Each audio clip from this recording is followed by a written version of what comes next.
Hey, I'm Rachel K. Collier. Welcome to my channel.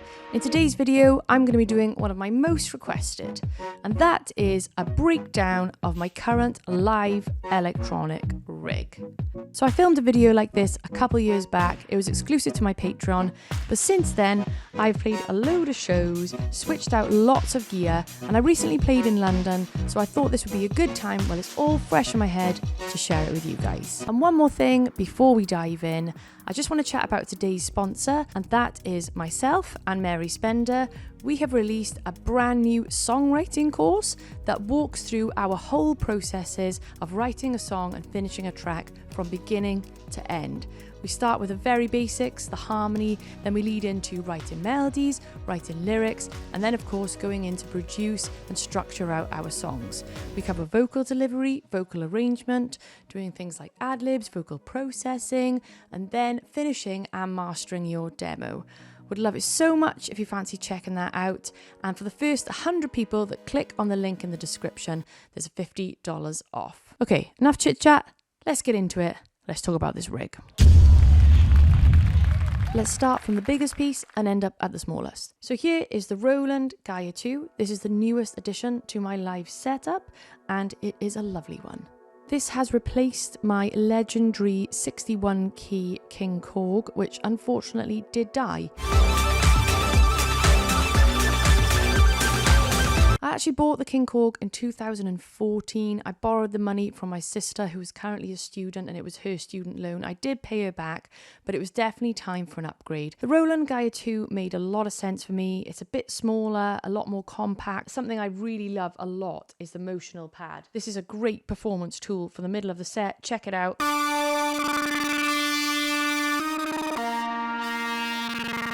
I'll show you a couple of patches. Here's my bass line for Micro Freaking Out.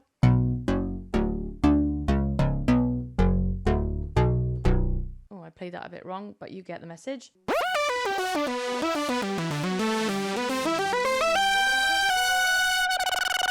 Some nice chords for Naked. Been warned about your games and how you change.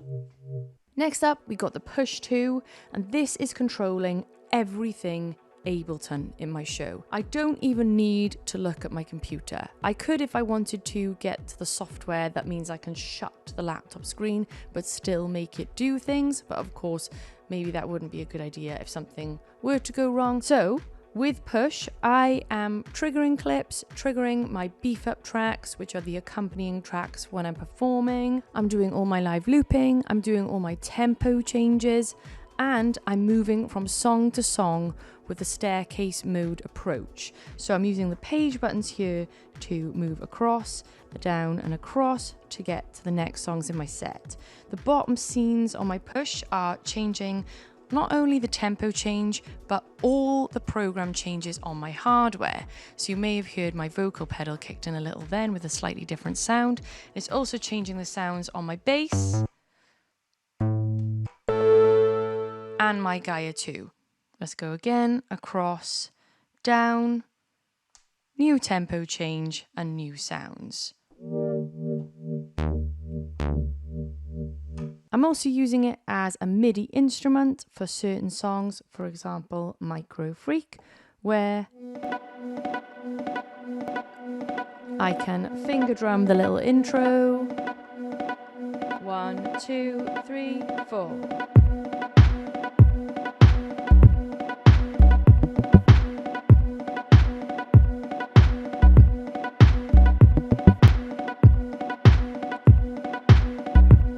I've got fixed length turned on, so that's why it automatically looped back.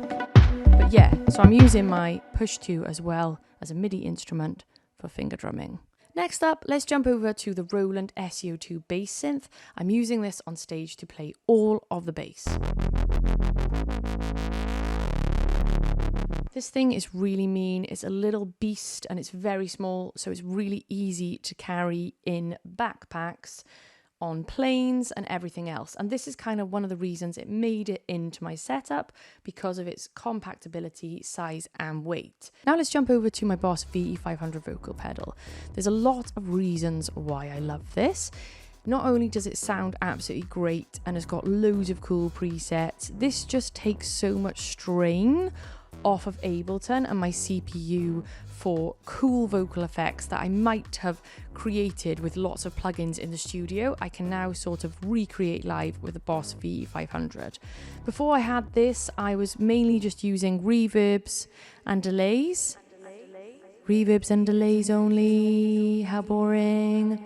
And then I realised that actually my productions have got so much effects on them and I'm really not giving them justice, you know, just performing with this without the compression, without the EQ, without all the distortion, all the saturation. So I've really enjoyed using the V500 to bring in some of these cool vocal effects. So for example, the very first song, Earthquake, in the actual production is a very filtered vocal, and I could create a radio vocal sound with the Boss V500. I trigger a little vocal loop, and in we go. Will I hold, will I break? There's an earthquake in my mind. If I stay, can I fake that everything is fine? Will I hold, will I break? There's an earthquake in my mind. Will I stay, can I fake?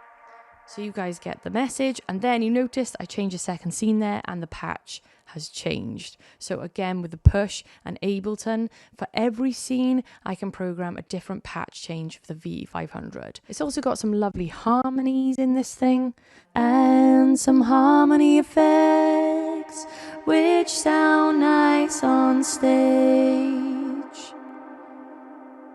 Next up, let's jump to my Midi Fighter Twister.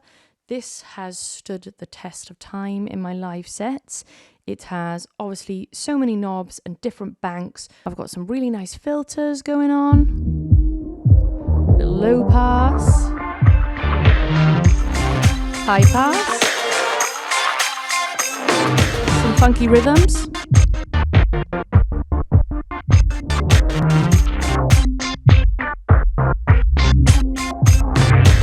I've got some other effects set up, like the reverb here on the GAIA 2.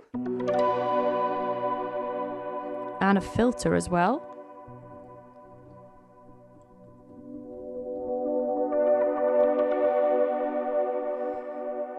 But actually, I use this middle row here on the Midi Fighter Twister to control my in-ear headphone mix for when I'm performing on stage. So if I want a bit more click track, I can turn it up. If I want a bit more vocal level, I can turn it up. A bit less bass, turn it down. So these are all sort of internal MIDI mappings from my headphones end. Next up, let's talk about my microphone here. This is the Shure KSM8. It's a dynamic microphone.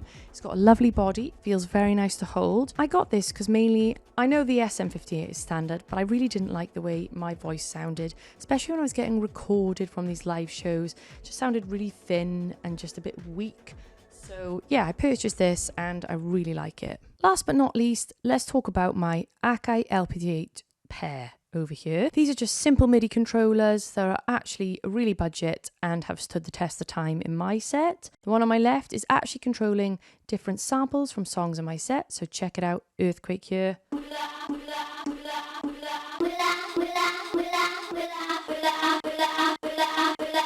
And of course, then when I change songs, Ableton is going to do the very nice thing for me and change the sounds.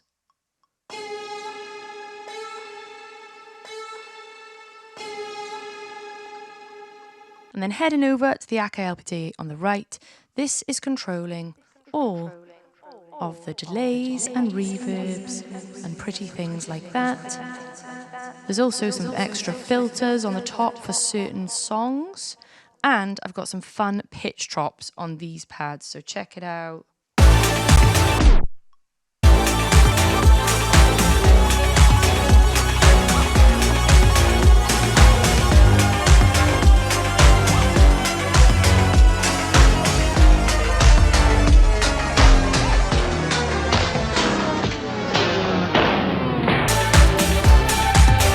So you get the point, there's the pitch drops, and that is everything I'm using to actually perform. Minus, of course, the stands, so let's talk about them. These are very basic stands. They are simple X-frame 1-tier keyboard stands. So I've got 2 of those, and then I've got a basic extension here to attach the back of the X-frame, and then 2 planks of wood with a shitload of Velcro on to hold everything in place. So a little plank, loads of Velcro, and look, it means that when I'm walking on stage, all my gear can be pretty much set up. I can carry it and plonk it on the stage. I have got a USB hub down there where all the Midi controllers are running into. So LPD812, Midi fighter twister and push, all going into the USB hub into the laptop. So if we call this the front line of the rig, now let's talk about the back line. First up, for anything we ever do with a computer and music, an audio interface. And I'm using the Fireface UC from RME. Touch wood, I've never had any issues with it at all. And before that, I had a lot of issues with interfaces. I won't name names, but I had some stressful shows and some stressful experiences with interfaces doing whatever they wanted. I have to say, if audio interfaces had a personality, this would be the most consistent person I've ever met. It's got some cool software called Total Mix, where you can set up lots of different routing and stuff like that. And this has actually got 6 inputs and 6 outputs. So everything from my hardware is going into the interface. And then on the back, we've got the line out where I can send some lovely routings to my front of house engineer. When I'm on stage, I'm not wearing these big headphones. I wear these little Ultima Ears UE Pros. So here they are. You can't really see, but they're pink and glittery, and you can see through them, and they say my initials on them, and they are molded to my ears. They're made by Ultima Ears, and I can't recommend these enough.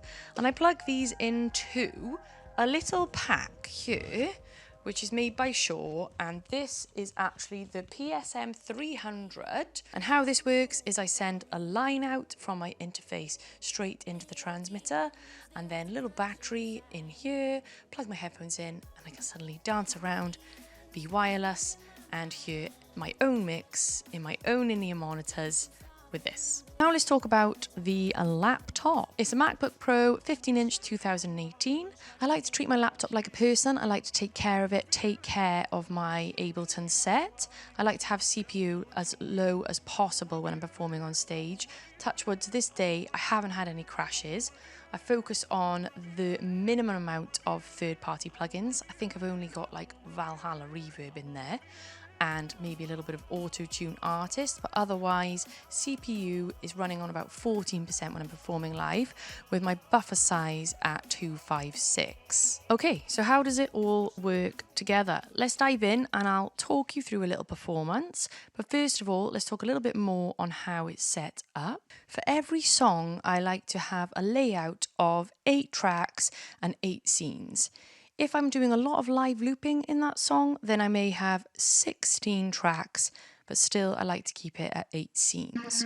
So that's when I say I move staircase mode across and down, that's when I'm moving to different songs. For each song, I've got a mixture of clips, just like this, armed channels for live looping, and that can be vocals, GAIA 2, SEO 2, samples, anything. I can live loop anything I've got here on stage, and of course the beef up tracks, which are the tracks taken from my production, which I could definitely not recreate live on stage in 3 minutes. Every song has got a slightly different live looping structure and layout. For example, there's a lot of live looping at the beginning of my Montero track, but I'll kick it off with a clip, then start a loop,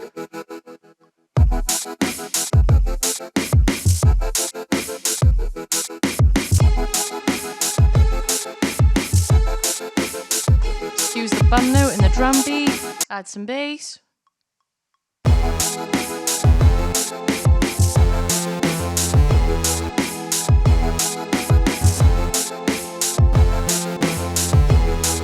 But then for Earthquake, I'm going to start with a little clip. And we're going to come straight in with a vocal loop. Will I hold, will I break? There's an earthquake in my mind. If I stay, can I fake? that everything is fine. Well, I hope now I usually do that twice, but for the sake of the demo, once is fine. Then we're going to go straight to the bass. That everything is fine. Well, I hope, well, I pray there's enough loop up the bass, loop it on. That everything is fine. The fixed length in push means it loops back automatically. So we drop to the chorus then. And I play live synth over this.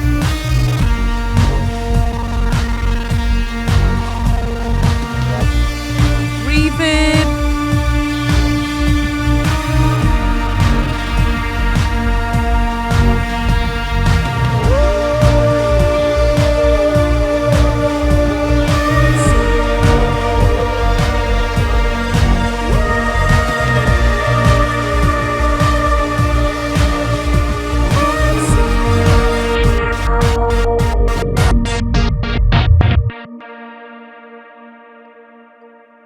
So wherever I can, I love to do my live looping on stage. I like to have freedom within sections, but of course I also want to show off my music productions that I've spent months making. So over the years, as I've evolved my live show, it's really been trying to find the best balance between the most live I can be, but also making my productions sound as good as they can sound on stage. With this setup, I think I found a nice equilibrium. It's not too crazy on my computer or my mind. I get to dance around, sing, play some mean synth sounds, some mean bass lines, do my live looping, do all my effects, and generally interact with the audience. Okay, so I've been filming for 1 hour. I've no idea how long I'm gonna edit this down to. But there we have it. There is my little live rig. I really hope this has been insightful in some way. If you do want to get your hands on this live set, I'm going to make that available over my Patreon. So if you do want to have a little play with my clips and my beef up tracks, some of my looping channels, some of my effects, then head over there now. We've also got a great community of music producers. We're always sharing our music and our performances. So it's always nice to welcome new people if you fancied signing up and being a little bit less lonely in your music journey. And one last thing, I just want to remind you of today's sponsor of the video. That's myself and Mary Spender with our brand new songwriting course. There's $50 off for the first 100 people that click the link in description. Thank you so much for watching, being here and supporting the RKC journey. I'll see you guys very soon. Mwah.